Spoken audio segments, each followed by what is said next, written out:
हाँ तो बच्चों, इससे पहले मैंने पिछली वीडियो में आपको क्वांटम नंबर के बारे में बताया था और चारों क्वांटम नंबर आप जान चुके हैं किससे कहते हैं। तो हम यहाँ स्पेशली जो है थोड़ा एक बार और रिवीजन करा दे रहे हैं, जिससे आपको न्यूमेरिकल क्वेश्चन जब आएंगे इससे रिलेटेड तो उनको आसानी से आप कर सकते हैं। तो यहाँ हम अगर बात करें प्रिंसिपल क्वांटम नंबर n, ठीक है, प्रिंसिपल क्वांटम नंबर या मुख्य क्वांटम संख्या को n से प्रदर्शित करते हैं, आपको पता है। और अगर हम कहें आपसे कि n बराबर 1 है तो l का मान क्या होता है, आपको पता है l का मान 0 से n-1 तक होता है, मतलब 0 आएगा, ठीक है। और l बराबर अगर 0 है तो ये आपको पता है कि L जो है क्या है, उपकोषों को प्रदर्शित करता है, ठीक है, सबसेल को प्रदर्शित करता है। तो 0 का मतलब यहाँ पर आप ये मान सकते हैं, ये कह सकते हैं कि इसके लिए n बराबर 1 के लिए 1s होगा। मतलब ये है ना कि जैसे जो पहला कोष है आपका, तो पहले कोष में केवल क्या होगा, 1s होगा, ठीक है। अगर आप दूसरा सेल ले लेते हैं, मतलब n बराबर अगर 2 लेते हैं तो यहाँ पर l के कितने मान होंगे आपके, एक 0 होगा और एक 1 होगा। 0 और 1 का मतलब इसमें आपका अगर 0 है तो 0 के लिए केवल s आएगा, तो यहाँ पर 0 के लिए s आ गया और p के लिए कितना आएगा, 1, ठीक है। यहाँ पर आप लिख सकते हैं 2p, जैसा हमने पिछली बार आपको बताया था कि अगर l का मान आपका 0 है, ठीक है, तो ये किस में जाता है, आप किसके लिए है, s के लिए। l आपका 1 है तो p, l आपका 2 है d, और l का मान अगर 3 है तो ये किसके लिए, f के लिए यूज होता है। तो यहाँ पर आपका अगर सेकंड सेल की बात करें हम, माना ये दूसरा सेल आपका ये है और इस सेल में अगर इलेक्ट्रॉन है, ठीक है, तो इसमें जो सबसेल होंगे कितने होंगे, 2 सबसेल होंगे, इसमें एक 2s होगा एक 2p होगा, इस वाले में 2s होगा और 2p होगा। सिमिलरली अगर n बराबर 3 है तो l का मान 0, 1, 2 होगा, तो यहाँ से आपको 3 उपकोष प्राप्त होंगे, एक 2s होगा एक 2p। 0 s के लिए, 1 जो है p के लिए, 2 किसके लिए है, देखो d के लिए। तो यहाँ पर 1s 2s 2p और 3 है, तो 3 सेल तीसरे सेल में है, 3s 3p 3d। अगर n 4 है तो l के मान कितने मिलेंगे आपको, 0, 1, 2, 3, तब यहाँ पर क्या हो जाएगा, देखो 4s, 0 के लिए 4s, 1 के लिए 4p, 2 के लिए 4d और 3 के लिए 4f। तो इस तरीके से ये उपकोष होते हैं सेल के अंदर, और हर उपकोष के ऑर्बिटल होते हैं। जैसे आपको पता होना चाहिए s ऑर्बिटल जो s सबसेल है, ठीक है, s सबसेल में केवल एक ऑर्बिटल होता है। ऑर्बिटल को हमेशा हम क्या करते हैं, एक बॉक्स से प्रदर्शित करते हैं। p सबसेल अगर है तो p सबसेल में 3 ऑर्बिटल होते हैं, ठीक है, 3 ऑर्बिटल, अर्थात इनको आप 3 बॉक्स से प्रदर्शित करेंगे। इसमें 3 बॉक्स होते हैं। d सबसेल, अगर d सबसेल है तो इसमें 5 ऑर्बिटल होते हैं, मतलब 5 बॉक्स, 1, 2, 3, 4, 5, F सबसेल अगर है तो 7 ऑर्बिटल, तो हम यहाँ पर 7 ऑर्बिटल बना लेते हैं। 1 2 3 4 5, 1 2 3 4 5 6, 1 ये 7। ठीक है, 7 बॉक्स आपके हो जाएंगे। और एक बॉक्स में आपको पता है कि मैक्सिमम 2 इलेक्ट्रॉन रह सकते हैं।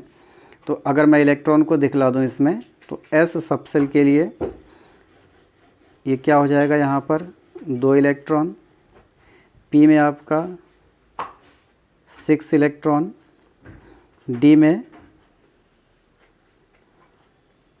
आपका 10 इलेक्ट्रॉन हो जाएगा,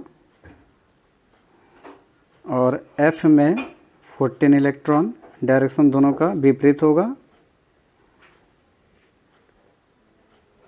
14 इलेक्ट्रॉन आपका इसमें होगा, इसमें 2 इलेक्ट्रॉन, इसमें 6 इलेक्ट्रॉन, इसमें आपका 10 इलेक्ट्रॉन हो जाएगा, और इसमें 14 इलेक्ट्रॉन। तो ये इतना आपको याद रखना बहुत ज़रूरी है। अब यहाँ पर ध्यान दीजिएगा कि अगर हम इसको देखें 1s, S के लिए कितना बॉक्स आता है आपका, इसमें एक बॉक्स आता है। तो n बराबर 1 अगर है तो n बराबर 1 के लिए केवल S आता है, n बराबर 2 के लिए 2s 2p आता है, 2d नहीं आता, ध्यान दीजिएगा। n बराबर 3 के लिए 3s 3p 3d आता है, n बराबर 4 के लिए 4s 4p 4d 4f आता है। तो ये ध्यान में रहे कि n बराबर 1 के लिए केवल s आएगा, 2 के लिए s और p आते हैं। मतलब अगर दूसरा सेल है आपका तो उसमें s और p ऑर्बिटल हो सकते हैं आपके, s और p सबसेल। n बराबर 3 है तो s p d तीनों सबसेल होगा। 4 के लिए आपके चारों subshell s p d f होंगे। तो ये सब आपको याद रखना है, और इनकी हेल्प से कुछ हम क्वेश्चन को सॉल्व करते हैं। तो मैं यहाँ कुछ क्वेश्चन लिख रहा हूँ, उन्हें हमें सॉल्व करना। देखिए किस तरीके से हम इसको करेंगे।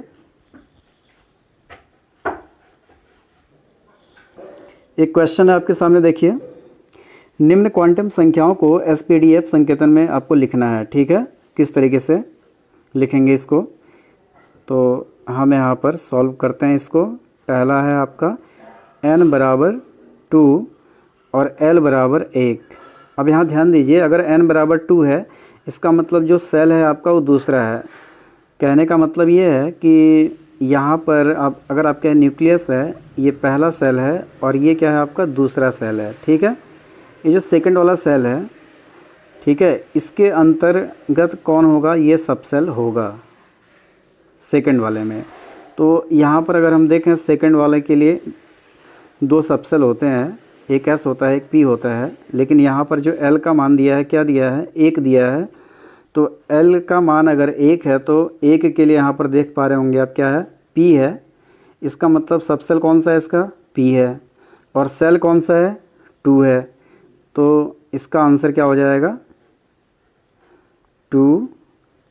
L के यहाँ पे 1 है ना, 1 के लिए P, तो ये 2P हो जाएगा। ऐसे ही अगर सेकंड की बात करें, n 4 है, L आपका 0 है। तो देखिए n 4 है तो चौथा सेल है, और L 0 अगर है तो L 0 के लिए जो सबसेल होगा S होगा, तो 4S। ऐसे ही अगर थर्ड की बात करें हम, n आपका कितना है, 5 है, 5, और L आपका 3 है। तो अगर n 5 है तो 5वां सेल है, और 3 L बराबर 3 है तो क्या है, F के लिए है, तो 5F में इलेक्ट्रॉन जाएगा। फोर्थ आपका n 3 है, और L का मान क्या है, 2 है। तो इससे हमें क्या मिलेगा, 3। सेल आपका 3 हो गया, सबसेल 2 है, तो 2 के लिए क्या होगा आपका, D होगा, तो 3D। तो इस तरीके से आप इनको सॉल्व कर सकते हैं।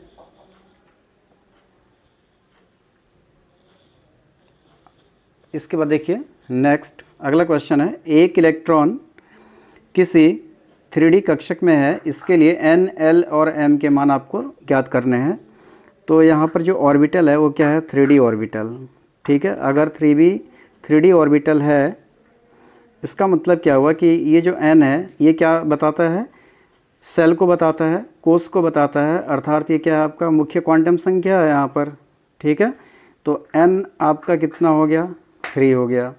अगर n 3 होता है, ठीक है, अगर n 3 है तो यहाँ पर l का जो मान होगा वो कितना होगा, 0 1 2। ये आपका s होता है, ये p होता है, ये d होता है। और यहाँ पर जो आपको उपकोष दिया है, कौन सा दिया है, d दिया है। इसका मतलब यहाँ पर जो l का मान होगा वो कितना होगा, 2। अगर l बराबर 2 है तो d, तो यहाँ पर ये क्या होगा, d उपकोष में जाएगा। तो ये आपका d के लिए यहाँ पर 2 है तो l का मान 2 आ गया। अब देखिए, अगर l आपका 2 है तो m का जो मान है वो l के मान पर निर्भर करता है।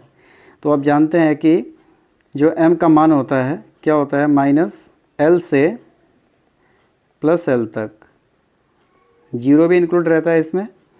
इसका मतलब l आपका अगर 2 है तो ये -2 -1 0 +1 और +2। तो ये आपके n, l और m के मान ज्ञात हो जाएंगे। इस तरीके से आप ज्ञात कर सकते हैं। आगे है 2D और 3F। ठीक है, 2D और 3F ऑर्बिटल नहीं होते हैं, क्यों? ठीक है, अभी आप वो प्रिंसिपल पढ़ेंगे, उसमें जब इलेक्ट्रॉनिक विन्यास लिखेंगे तो यहाँ पर 2D और 3F नहीं आता है। क्यों नहीं आता है, इसके पीछे रीज़न क्या है? तो हम यहाँ देखें, अगर 2D ऑर्बिटल की अगर बात करते हैं तो 2D ऑर्बिटल के लिए, इसके लिए जो n होगा वो कितना होगा, आपका 2 होगा। वह l का जो मान होगा, ठीक है, l का मान क्या होगा, यहाँ पर d है तो d के लिए क्या होता है आपका, यहाँ पर l बराबर d है, d मीन्स 2, तो l का मान भी कितना होगा, 2 होगा। तो यहाँ पर हम देख रहे हैं कि l के केवल 2 ही मान संभव है। ठीक है, n बराबर 2 के लिए जो l आता है आपका, एक 0,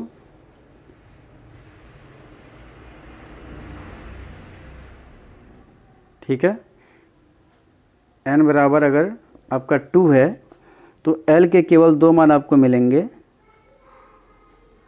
n बराबर 2 के लिए l के केवल 2 मान, एक 0 मिलेगा और एक 1 मिलेगा। ये तो आप जानते ही हैं। अब यहाँ पर देखिए, l बराबर अगर 2 है यहाँ पर, तो यहाँ पर जो l का मान है वो केवल 0 1 आया है, 2 तो है ही नहीं ना इसमें। तो आप कह सकते हैं क्योंकि l के मान में, l के संभव मान में 2 नहीं है, ठीक है, इसलिए 2D ऑर्बिटल नहीं होता है।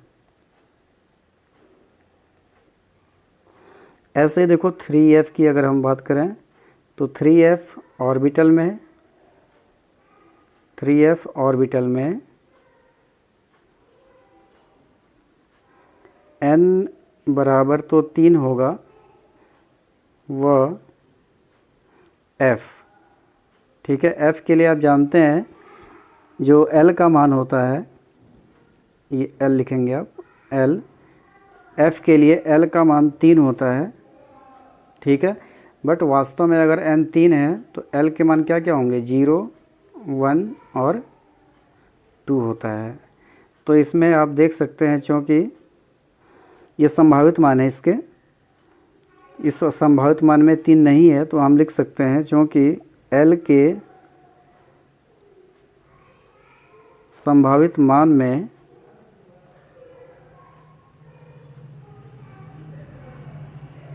तीन नहीं है, अतः 3F ऑर्बिटल नहीं होता है।